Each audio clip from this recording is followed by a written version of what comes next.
Namaste. Psychoanalysis and philosophy, karma. As a part of our series on psychoanalysis and philosophy, today we shall talk about the concept of karma.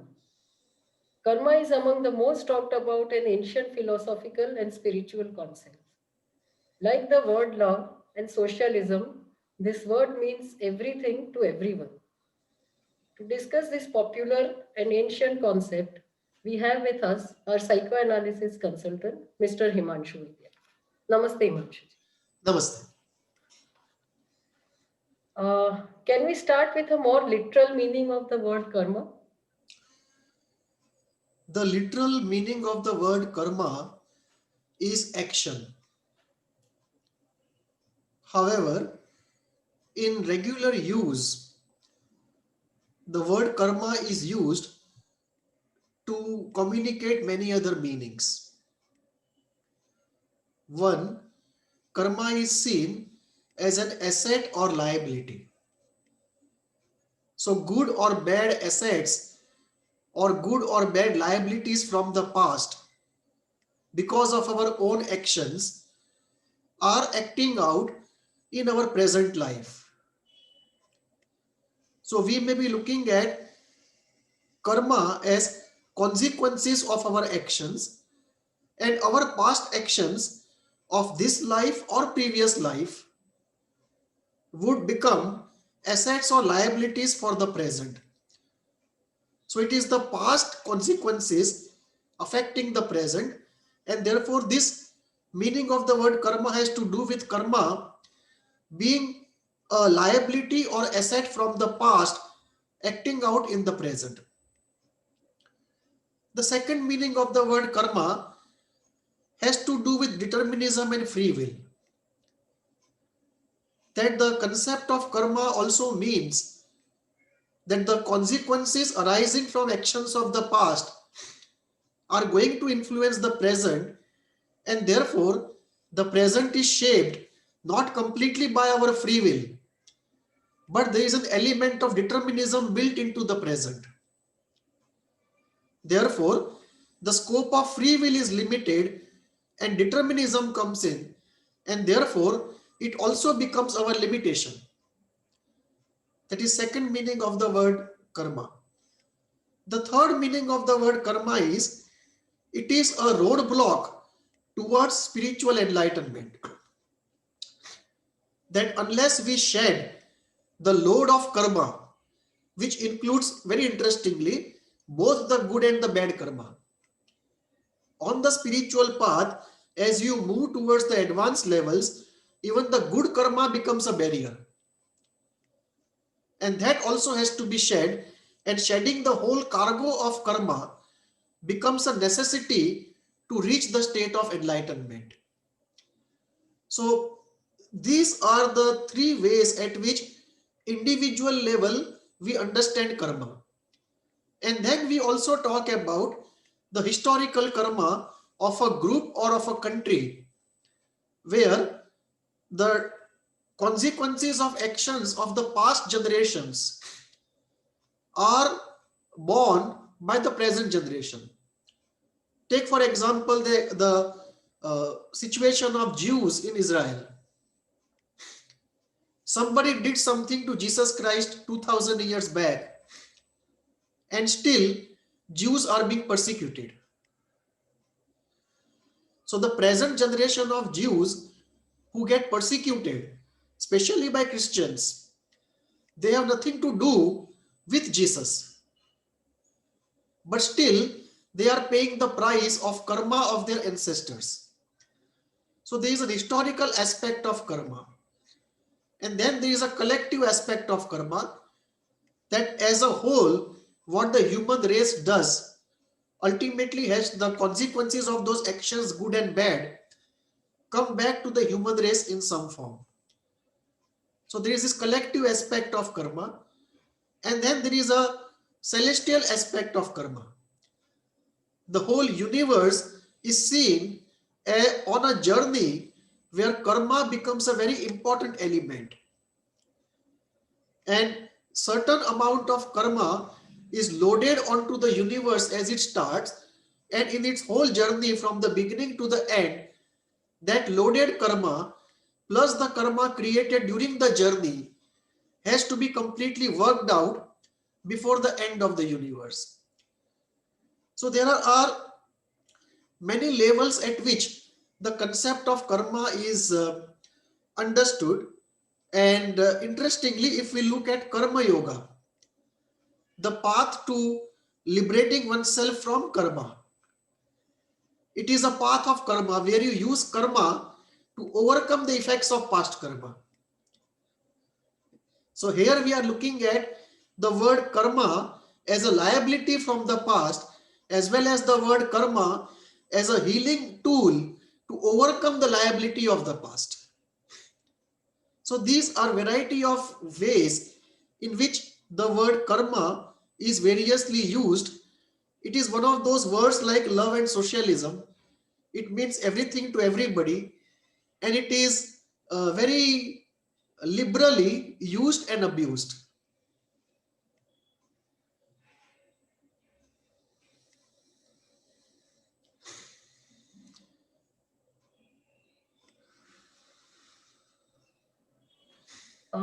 In that sense, then is everything governed by karma, or is there something like free will?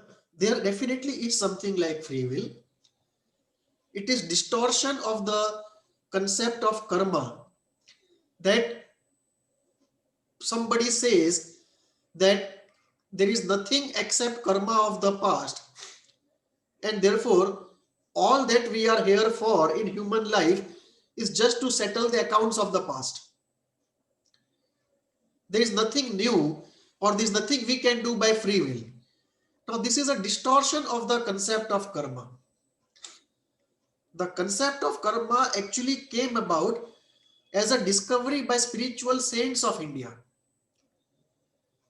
And these ancient saints came to realize that enlightenment is the goal of human life, and the roadblock towards enlightenment are many, and the strongest roadblock is that of karma.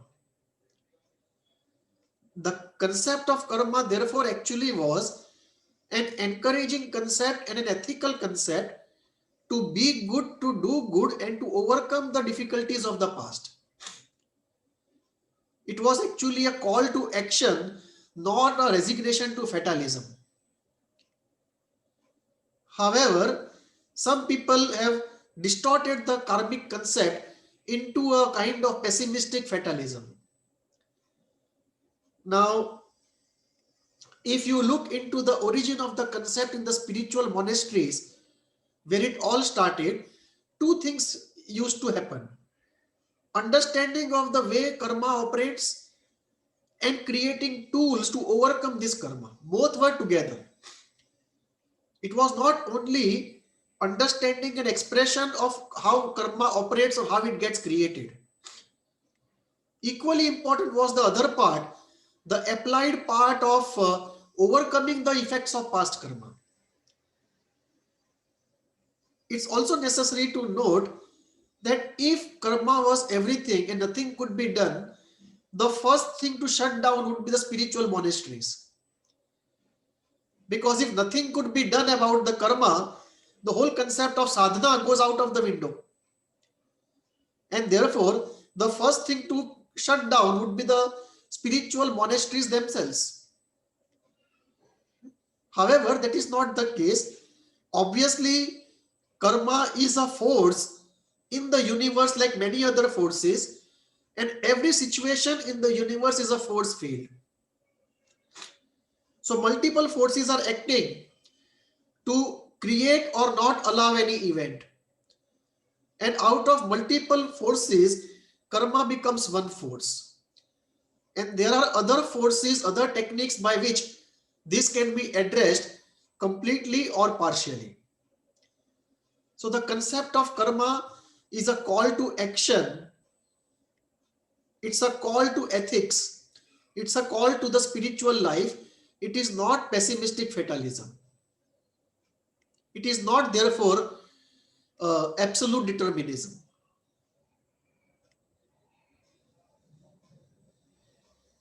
What are the different types of karma?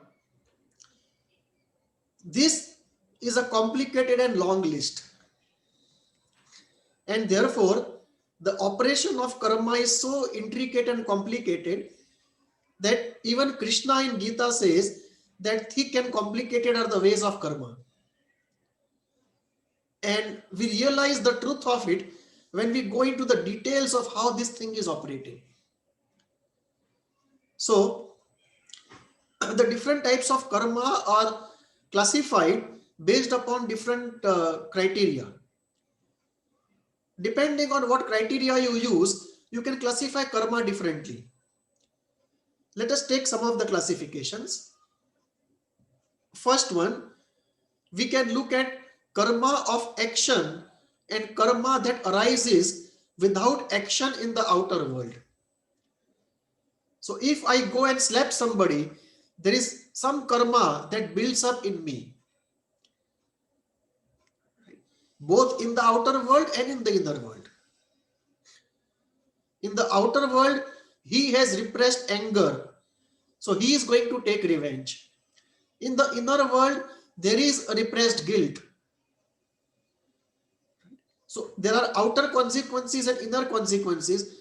There can also be deposit on the ego, which says you have got away this time, you can do it again, you will get away again. So there may be a strengthening of narcissism and sadism inside.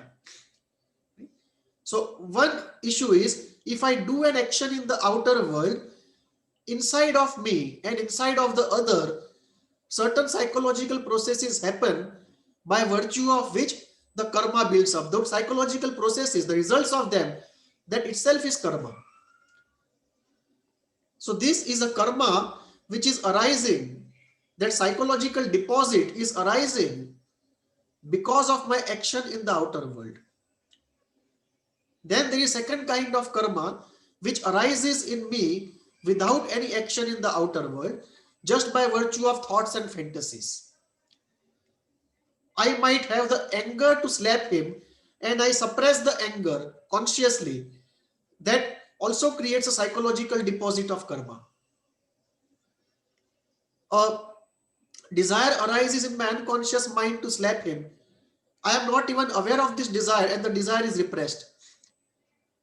That creates an unconscious psychological deposit of something troublesome. That also is called karma. So the first way to classify is karma or the psychological deposits which arise because of action in the outer world or because of conscious thoughts inside or unconscious thoughts inside. Second way to classify karma would be individual karma and collective karma. I do something as an individual and that gives me good or bad karma. I become a part of the group and I attack somebody, that creates a separate kind of karma. The third would be the intended karma and unintended karma. I might do something because I intend to do, or something may happen regardless of my intention. So I am walking on the street and some insects get crushed under my weight, or some bacteria are developed in my body and my immune system kills them automatically. Nobody knows about it. So these create the consequences at different levels. Similarly, my body unconsciously becomes a home and a supporting environment for many microbes on the positive side. So that also creates a good karma on the positive side. So at unconscious levels, beyond our awareness and control, things are happening, the consequences of which are deposited in our account.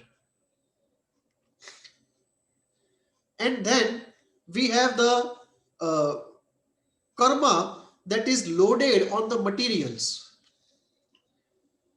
That the physical materials, the energy, all of them will follow a particular law, which we call the laws of physics, for a particular period of time, and then something will change. So they are following their own karmic path. And lastly, we have the uh, karma of the whole universe.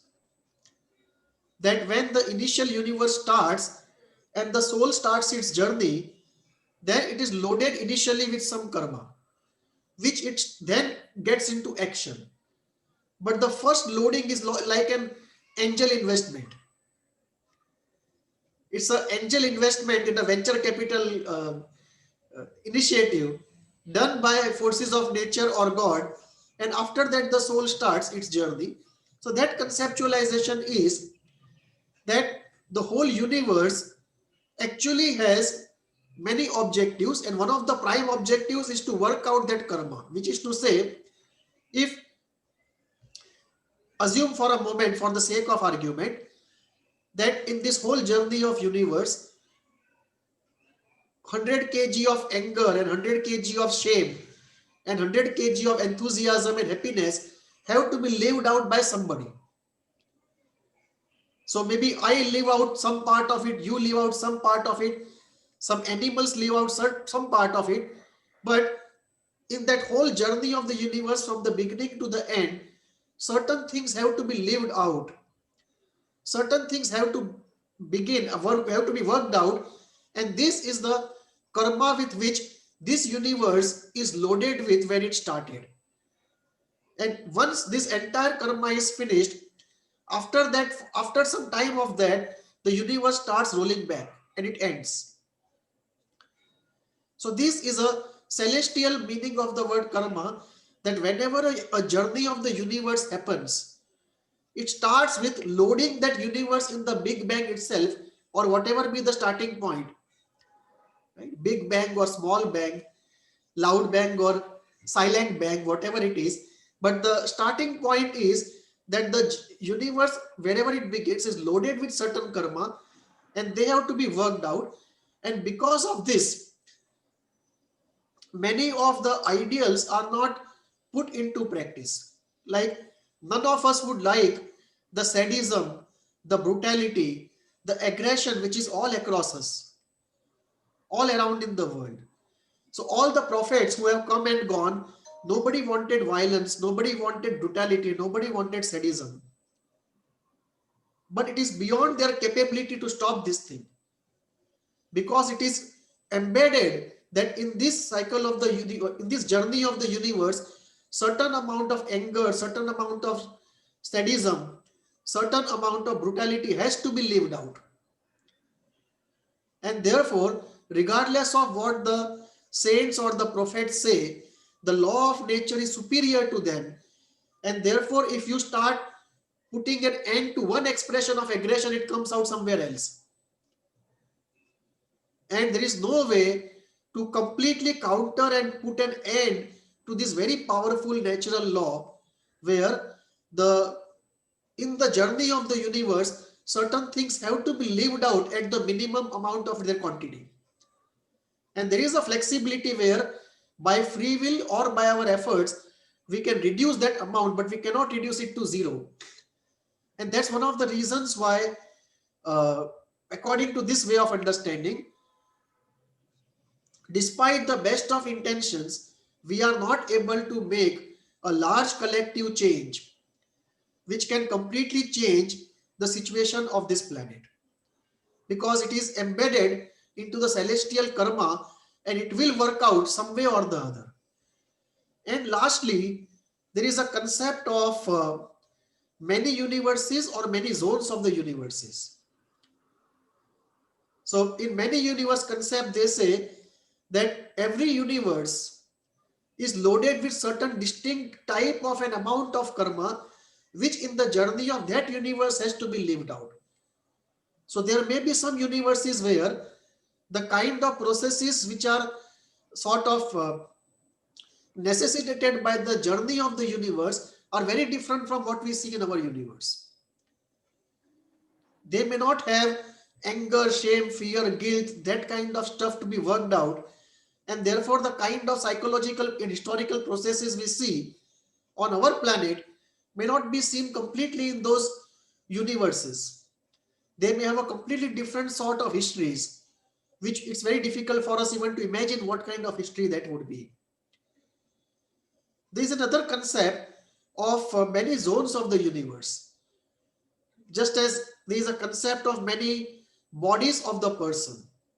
So in spirituality and mystical literature, we find this, that the human integer is supposed to be created or constituted rather by the physical body, the energy body, the emotional body, the mental body, and the karmic body.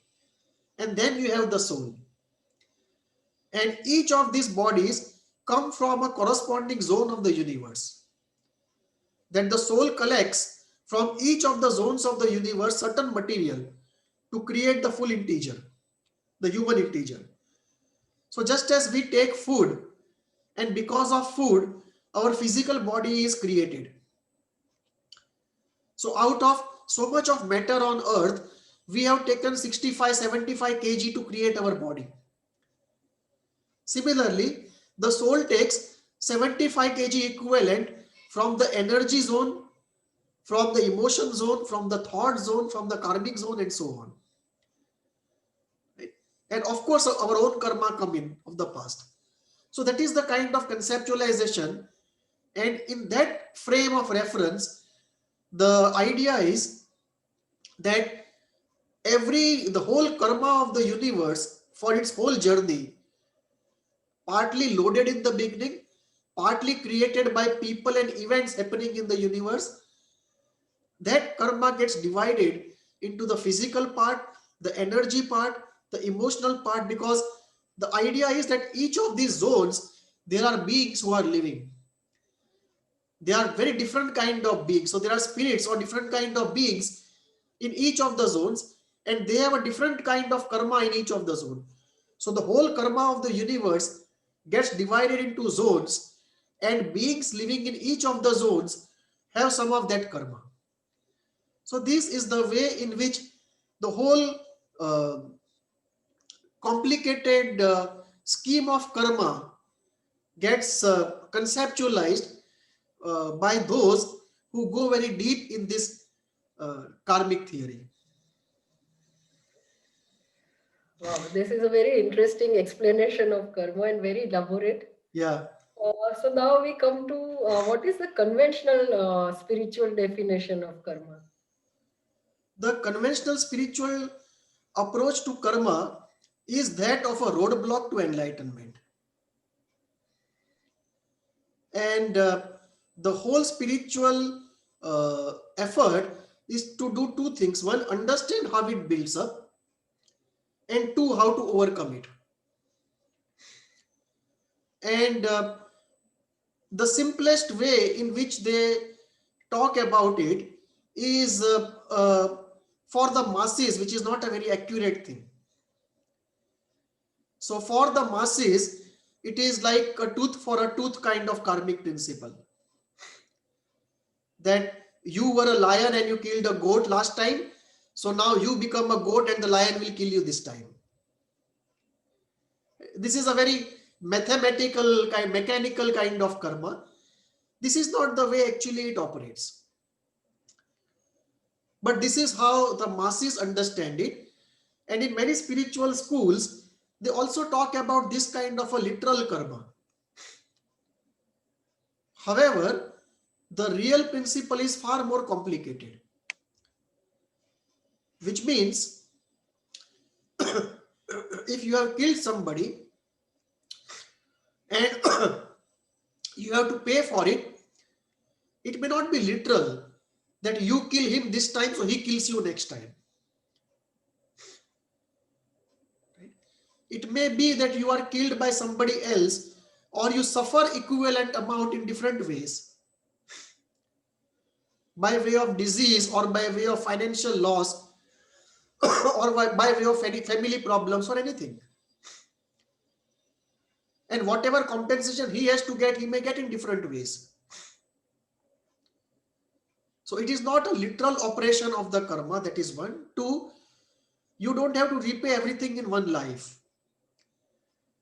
So part of all that you have accumulated, you bring in this life, and part of it remains in what they call as the aspects of oneself in some way, we don't know. People call it Akashic records or Akashic vaults. But the idea there is that it may not be possible to bring all the karma of past life into one single life. That is one part. Second, in every life, partly it is karmic and partly it is for having a soul experience. The soul wants to have certain experiences for its own evolution.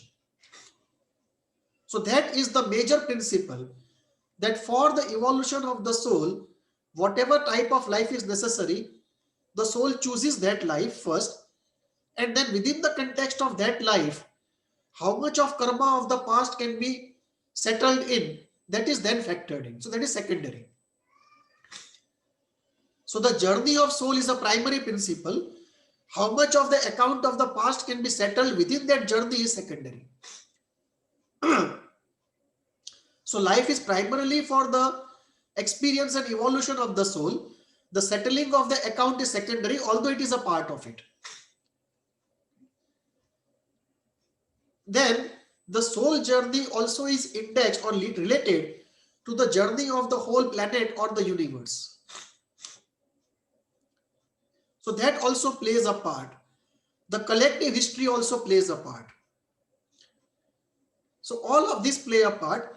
In the spiritual schools, what we see is an oversimplification in some schools, which tell you a literal application of the meaning of karmic principle. However, the reality is it is not the literal application, but it has more to do with the evolution of the soul and the karmic principle coming in a secondary way. The second way in which, so this is the more sophisticated explanation we see in the spiritual schools. So the first is the literal explanation. This is the more sophisticated, I would say, evolutionary explanation. And the third is some spiritual schools that divide all the karma into three categories: the soft, the moderate, and the heavy. So the soft karma are those karmas which, if you focus your attention and you put your efforts, they can be easily overcome. The moderate category karmas are those where you have to work hard, but you will be able to overcome. It may take a few attempts, you may be disappointed a few times, but you will overcome. The heavy karmas are those which for most individuals are not possible to overcome by effort, and people have to suffer it. So the entire karmic load is not deterministic. It is only the heavy component of karmic load which is deterministic. The other two are very flexible, which can be worked upon, and that is where psychology and spirituality and the will of the man can work upon. And the heavy karma are where the person finds it difficult to work upon. And this may be the reasons for very chronic diseases or the congenital defects. So this is the way spirituality tries to explain. And there are two ways again in spirituality on how to deal with karma: the path of yes and the path of no. The path of yes says there is no reason to move away from karma fearing more karma. So there is no reason to say goodbye to all action and involvement in the world out of fear of karma. If you do action with awareness, goodness, and intention to be free from karma, action actually helps you to be free from karma. But if you do action without awareness, intention to be free from karma, and goodness, then it actually becomes more of karma gets accumulated. So this is the way spirituality looks at the path of yes, which uses action to overcome karma with awareness and intention, of course. And the path of no, which says give up all activities, withdraw, so that you create as less karma as possible. So we have the path of yes in spirituality and the path of no, and both of them deal with karma in very different ways, both in terms of genesis of karma and in terms of overcoming of karma. The path of yes says do action with awareness and intention of freedom, and the path of no says don't get into action at any cost.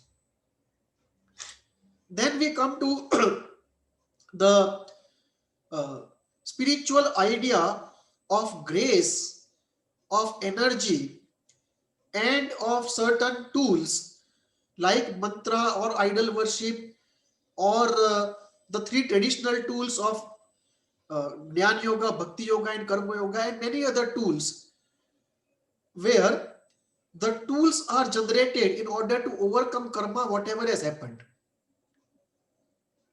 So that is another part of spirituality which goes into creating tools to overcome the karma. And one important point there is,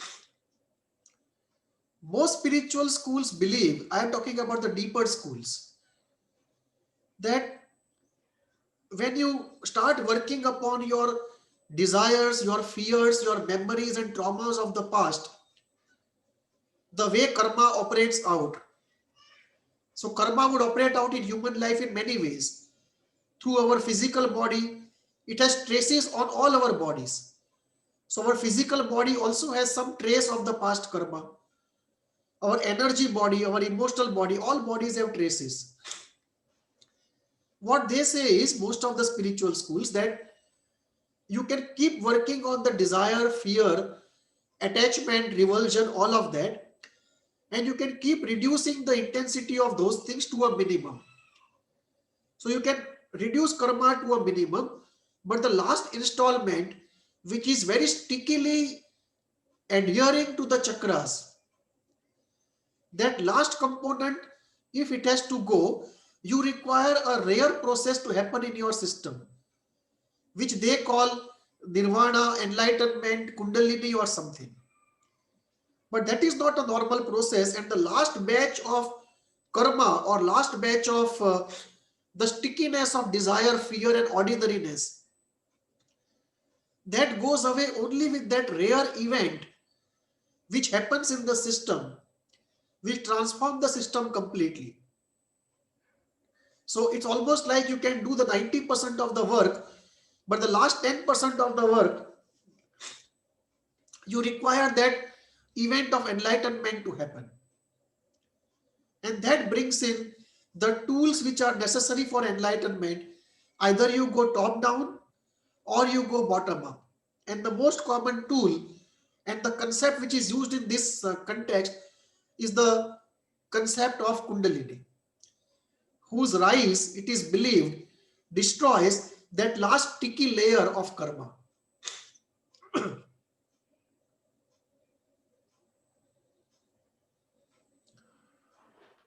Oh, such a vast definition and meaning and understanding of karma, and something so ancient. And Yeah. now we try to bring it down to how we can relate it to psychoanalysis, which is quite a recent modern phenomenon.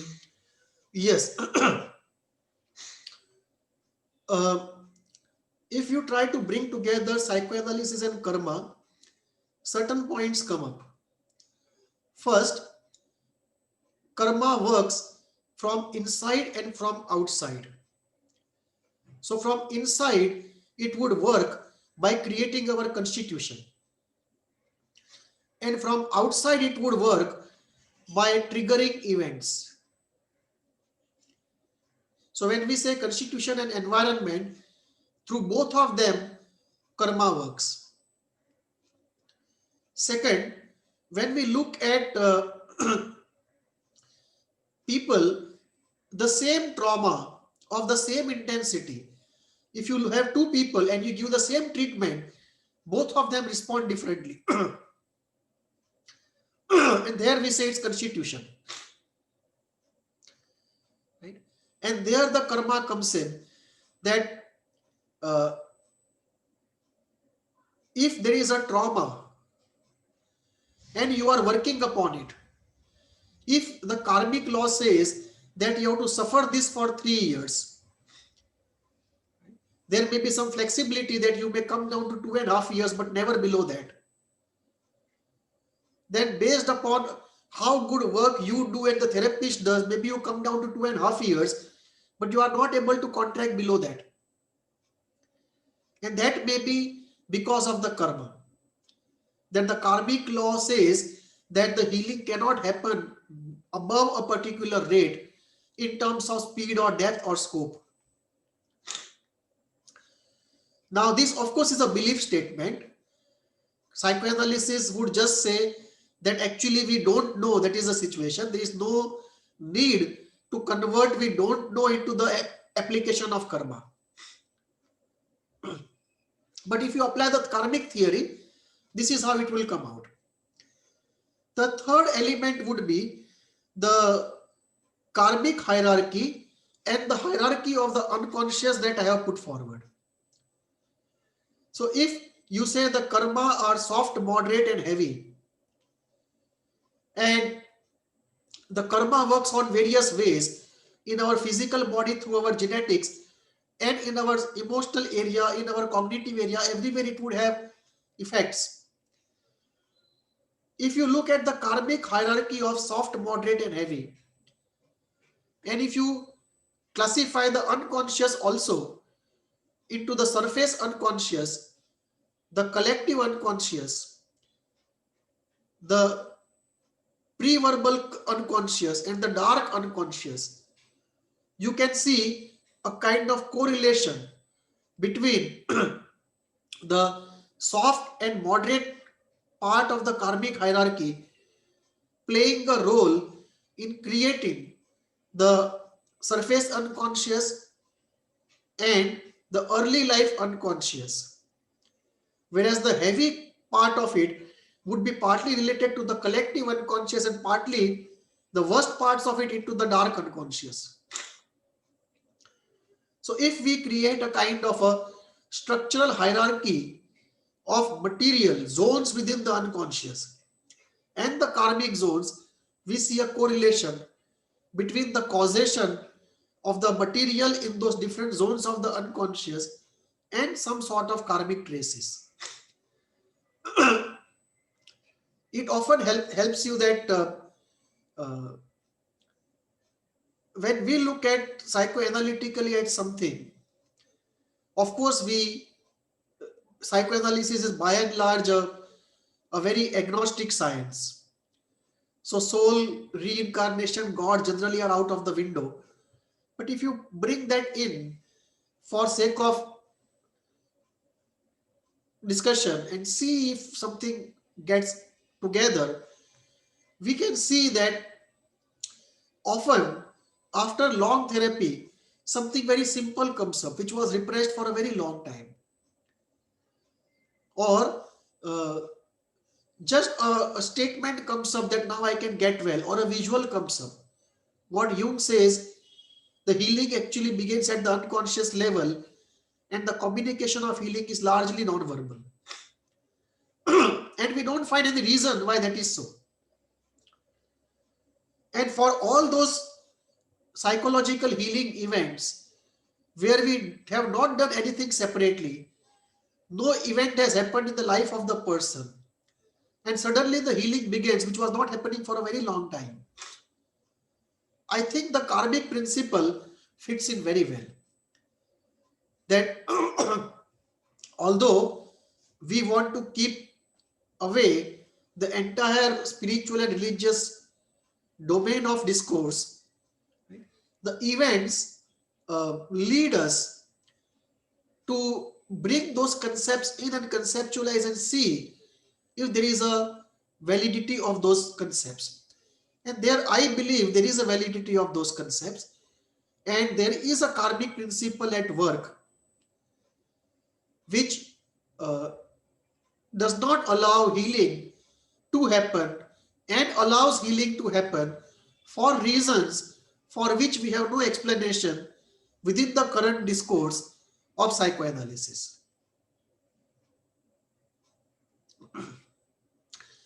In fact, I would go a step further to say that the law of karma uses laws of all other zones, the physical zone, the energy zone, the emotional zone, thought zone, and so on, in order to work itself out.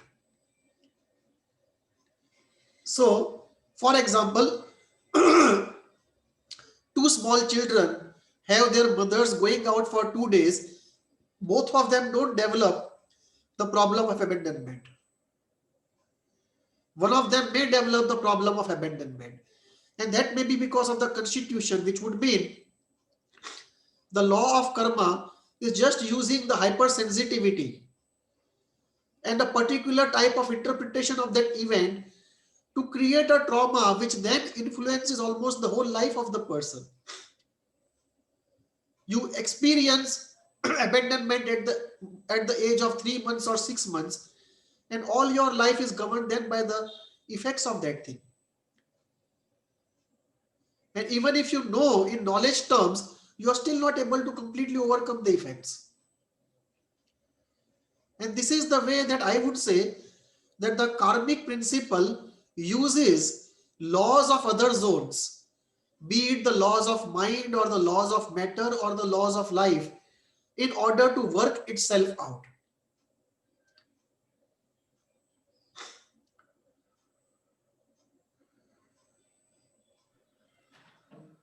This is a very new way of looking at this whole thing of karma and relating it to psychoanalysis.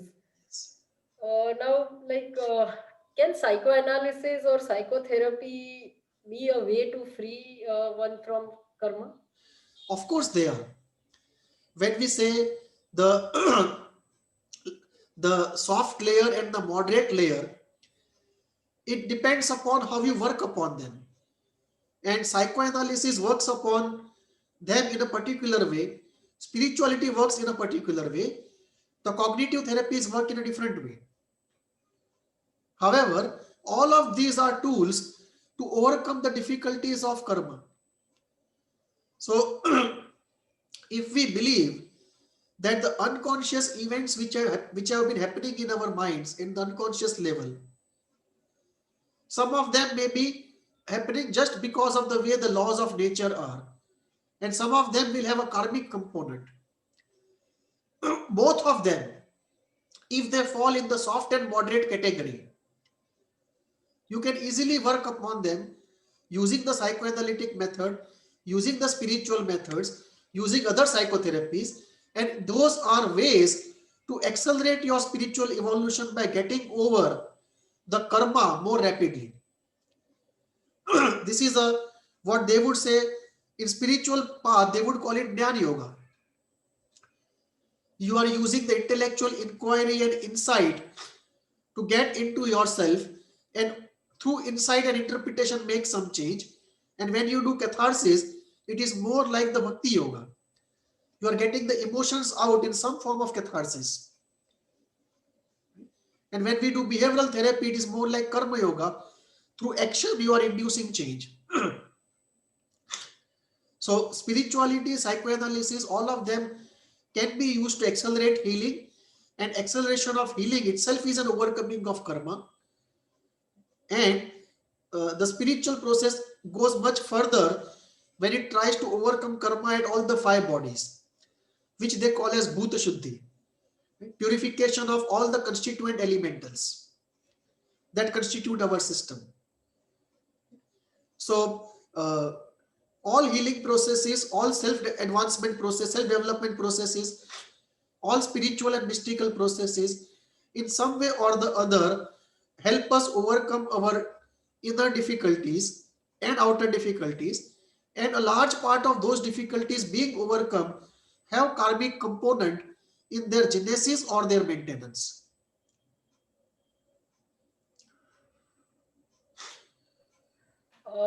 As you said, psychoanalysis or psychotherapy can be a way to be free from karma. Now, what are the other ways to be free from karma? Like you mentioned earlier, Kundalini or enlightenment. Can you elaborate on that? Yeah. In psychotherapy, we have a few tried and tested methods for healing and self-development, uh, which are which we designate as the tools of psychoanalytic schools or cognitive schools or existential schools and so on. Spirituality has its own methods. The method of mantra, it is a very powerful method. The method of idol worship or idol therapy, actually what it is. The method of visualization, the method of pranayama and different types of meditations, both individual meditation and group meditation. Group meditations are also very powerful techniques of catharsis. The softer form is used in psychodrama, but otherwise also there are many techniques of group meditation for catharsis of anger and pain, which are very, very powerful and very vigorous techniques. Similarly, we have techniques of pranayama, of homeopathy, of acupressure, of acupuncture, and uh, the methods of uh, certain yogic practices which are related to the body, certain consumption of certain herbs, consumption of certain uh, wild mushrooms which are treated in a particular way in shamanic practices, use of crystals. These are all very powerful ways of dealing with our karma. And one very powerful way, of course, is good social work. Good social work is prescribed by most of the spiritual schools for purification of the body, for the purification of the entire system, and also for overcoming past karma. So these are the tools which are in addition to the tools of classical psychotherapy, which are there in spirituality to overcome the effects of karma. And obviously, when one is trying to do this, one always has to keep in mind that one does one's best not to create new karma, even as one is trying to get over the past karma.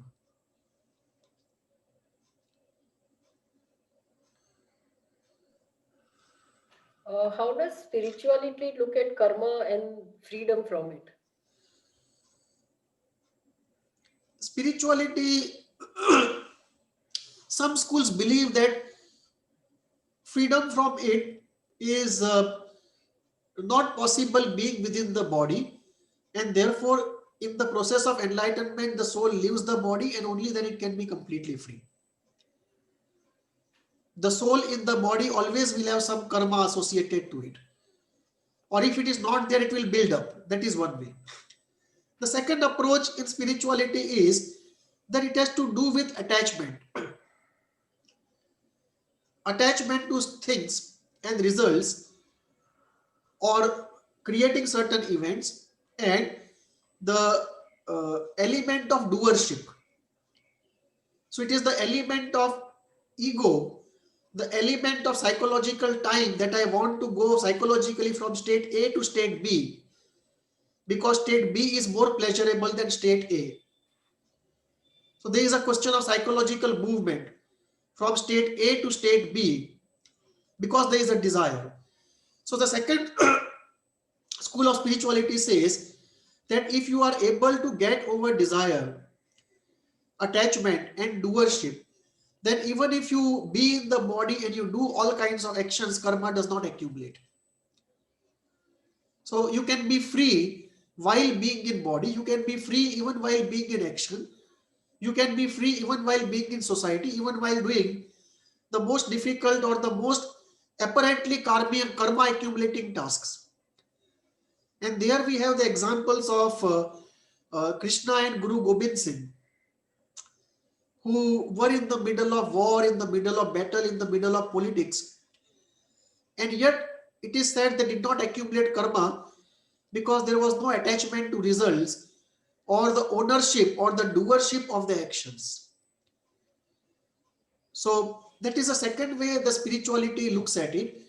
And most spiritual schools believe that the rise of Kundalini and purification of the chakras, that essentially happens uh, at a generic level in any spiritual movement that leads to freedom from karma. That whatever path one may follow on the surface, at the bottom, the chakras are purified because that is where the karma resides. So at the bottom, the chakras get purified of all the karmas and all of the affinity which I have dealt with in heat model, the part of desire which comes not out of karma but out of the journey of the self or the journey of the universe. So that part of desire plus the karmic thing, the whole thing goes away. Only then the real freedom happens. That at all chakras we have desires. At all chakras we have karma. And when whole of this goes away from all the chakras, the whole system becomes completely purified of all desires and karma. And one gets into a state of enlightenment. So most schools believe that it's the Kundalini which is the real phenomena. But many people who experience enlightenment don't report the Kundalini phenomena. Rather, they report that slowly and gradually the chakras got purified, but they never had a Kundalini phenomena. At least they did not experience it as it is described. So, the third explanation apart from Kundalini is that there is a kind of a spiritual force which descends from the top, above the head, and slowly starts purifying all the chakras, right, from the top to the bottom. And then the Kundalini is able to rise without deflection from the bottom to the top, but the Kundalini is not actually the reason for purification of the chakras. There is a higher force which top down goes and purifies the chakras, and once they are purified, the path of the Kundalini is clear, so it rises up, but it rises as a consequence of purification. It does not do purification. That is the third description that we find in literature. So these are the ways that spirituality looks at freedom from karma, and it also looks at grace. That some people, some spirits, some beings or some masters who may be physically present or may not have a physical body, or by the grace of God, there is a possibility of erasing karma. And by invoking them, by using their power, karma can be revoked, erased. So that also can be a freedom from karma, and there are certain tools which can rapidly destroy karma. So it's like you can use a nail and the hammer, or you can use a laser beam, and both will drill a hole. Right? So there can be a high-tech, more efficient, faster ways of erasing karma. So there is a competition of tools then. Between all the tools to erase karma, there is a competition of tools and methods.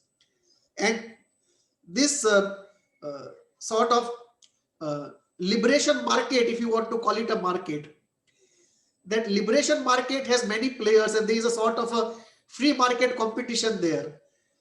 And in that context, there are certain tools which are very private, known to some people. They don't tell everyone, but I have heard of it that there are certain tools, certain kind of practices, certain mantras through which you can very rapidly accomplish what otherwise would take years into weeks. So in spirituality, then there is also this search for this very high precision, high effectiveness, quick result giving methods. And there are schools which have such methods. Unfortunately, as of now, they have not come out for a kind of a public distribution system in spirituality. So they have kept it very private. Right? We don't know when there will be a public distribution system of those kind of highly efficient tools. So these are the various ways in which spirituality looks at it, but the bottom line always is the same. Freedom from karma is the given condition which cannot be sidestepped for enlightenment.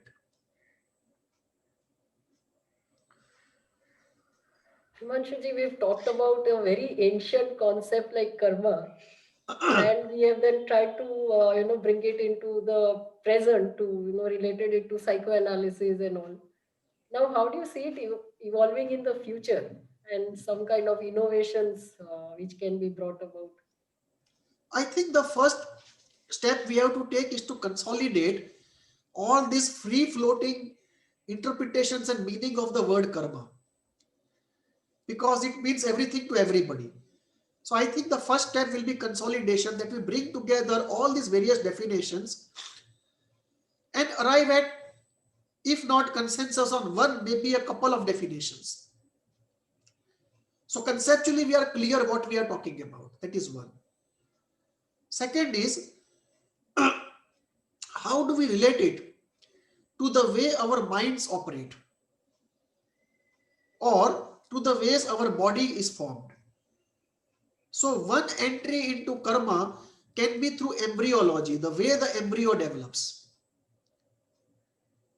because that is the way a significant amount of karma would go into the formation of our physical body and the hardware of our brains, which is a very important part of our system, because later on it becomes both a source of potential and also a source of limitations.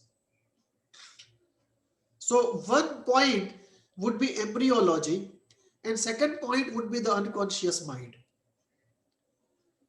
The third point would be events that happen from outside, but that's a more difficult thing to analyze. There are too many factors. But embryology and the unconscious mind, these are sort of limited frames which are manageable given our present state of knowledge. And if there is something like karma, these would be the easiest points to get some empirical hold of that concept. So first we consolidate it conceptually, in a metaphorical sense, in a self-exploratory sense, in an intuitive sense, from a spiritual mystical sense, we know something, put that together. And step two would be the empirical investigation of that, and the points of investigation would be embryology and the unconscious mind. Because through embryology we'll get into genetics, or maybe through genetics to embryology, whatever that is. But the body and the mind, in the body the genes and particularly the embryology, and second is the unconscious mind, the way it operates, why the same thing creates a trauma in one person and not in the other person. How is it that the therapist does nothing new, the patient does nothing new, and what has not been healed for 3.5 years suddenly one day starts getting healed? And we don't see any events in the real life happening. It is just that something is getting over, the person is ready to get healthy at a much deeper level, and in that much deeper level it may be the karmic principle at work, it may be some other principle also, we don't know, but there is a possibility of finding the karmic principle there. And my personal belief is that when we look at the core psychopathological entity as the complex, then what holds the force that holds the affect and the idea together, the way the force has been generated and the way it is maintained, will have a karmic element to it. And similarly, there will be a karmic element to when it starts getting healed. So those will be 2 points. And the third would be how to get over karma as quickly as possible. So this goes into refinement of tools and methods. And I feel pranic healing, particularly crystal healing, methods like ISTDP, and a combination of tantric practices and psychoanalysis with some spiritual and positive psychology tools, this cocktail can be a very effective and promising cocktail to advance, deepen, widen, and illumine, actually make us more enlightened about the whole process of overcoming karma for our health and for our self-development.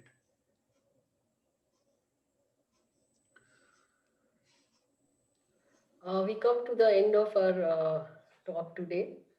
We have discussed a very interesting ancient topic of karma. You can write to us at hvindia@gmail.com. Thank you. Namaste. Namaste.